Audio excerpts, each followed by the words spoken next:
Sejam todos bem-vindos, irmãos e irmãs, à reflexão do Evangelho deste domingo, o Evangelho de Lucas, capítulo 18, verso de 9 a 14.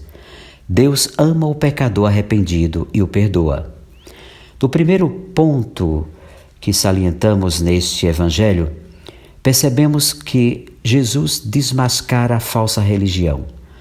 A parábola tem duas finalidades. Por um lado, desmascar a falsa religião de alguns que, convencidos de serem justos, desprezavam os outros. Por outro lado, visa ensinar aos discípulos o autêntico relacionamento com Deus. Com os convencidos de serem justos, se identificam com os fariseus, cujo comportamento foi muitas vezes condenado por Jesus. Em Lucas e somente em Lucas, os fariseus, que quer dizer separados, são chamados de amigos do dinheiro. Ou seja, são os que mantêm e defendem com a ideologia e com as palavras com relações de interesse. E com a religião do puro e do impuro. No ponto 2, ninguém se justifica diante de Deus. A parábola contrapõe dois modos de ser, um fariseu e um publicano, que vão ao templo para rezar. Ambos buscam entrar em comunhão com Deus mediante a oração. Entre os dois, há um contraste muito forte, seja quanto ao comportamento, seja quanto à ideia de religião e oração. Também a ideia de Deus, que cada um deles possui, é diferente. Uma é falsa e a outra verdadeira. À primeira vista, tem-se a impressão de que o fariseu esteja certo e o publicano errado, mas a decisão cabe a Jesus. É Ele que conhece o íntimo das pessoas, quem irá decidir. O fariseu não pode ser juiz do publicano. Os fariseus se consideravam justos perante Deus. O fariseu da parábola denota a consciência e a escrupulosidade do movimento ao qual pertence. Tem consciência de não ser como o resto das pessoas e por isso se dirige a Deus com altivez, rezando em voz alta, de pé, enumerando suas qualidades.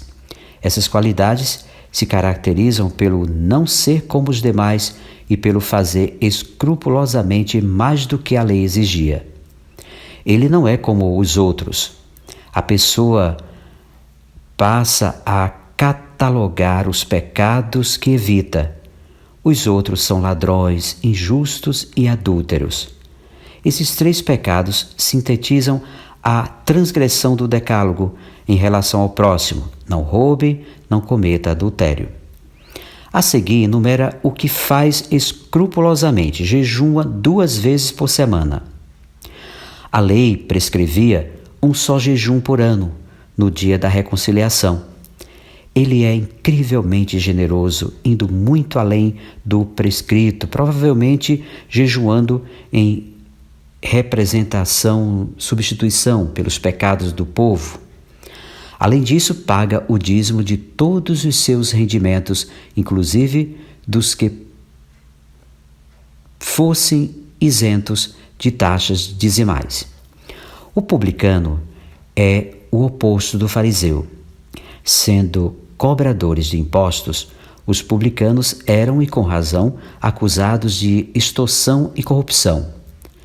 Por isso, tornaram-se impopulares, odiados, como pessoas de moral pervertida. Colaboracionistas com os opressores, via-se neles a encarnação do pecado. Havia pelo menos 2 classes de cobradores de impostos: os chefes, como Zaqueu, e os subordinados. Os chefes praticavam a extorsão sobre seus comandados, e estes exploravam o povo. Os chefes eram ricos, os subordinados remediados. Ambas as classes mal vistas por serem cobradores do imperialismo romano. A atitude do publicano diante de Deus choca-se frontalmente com a do fariseu. Reconhece-se pecador, não tem coragem de levantar os olhos, bate no peito e pede piedade. No terceiro ponto, o pecador encontra a misericórdia divina. A conclusão de Jesus, que conhece o íntimo das pessoas, mostra que o pecador voltou para casa perdoado, justificado, e não o fariseu, que se propunha como modelo de piedade a ser imitado. Os fariseus se julgavam os primeiros, ou seja, os únicos, os separados, a serem recompensados por sua religiosidade e escrupulosidade, em cumprir no mínimo os detalhes da lei.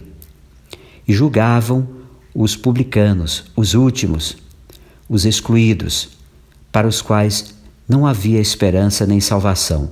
A conclusão de Jesus subverte essa mentalidade. O que se exalta, o fariseu, será humilhado por Deus. O que se humilha, o publicano, será exaltado por Deus. Como não reconhecer aqui um eco ao Magnífica? A oração do fariseu é inautêntica pelos seguintes motivos: por causa do rigor da aplicação da lei. É inautêntica porque cria classes entre as pessoas, duvidando que a oração do publicano possa cancelar o passado do injustiçado ou das injustiças. E é inautêntica porque não deixa margem para a gratuidade. Rezar é acolher o dom de Deus, oferecido gratuitamente em Jesus. Este veio ao mundo não por causa da bondade dos fariseus, mas porque somente Deus é bom e ninguém mais. Rezar não é um troca de favores. Pelo contrário, é pôr-se na atitude de quem está disposto a entrar no mistério de Deus. O fariseu não tem nada a pedir, julga-se, portanto, perfeito. Veja como deve rezar o cristão na oração do Pai Nosso. A oração do publicano é autêntica, pois nasce da sua miséria e condição de pecador. Sabe-se devedor a Deus e às pessoas. Reconhece que, se não houver um Deus misericordioso, seu caso não tem solução nem salvação. Assim ele mergulha no mistério de Deus, que não quer a morte do pecador, mas sim que se converta e viva.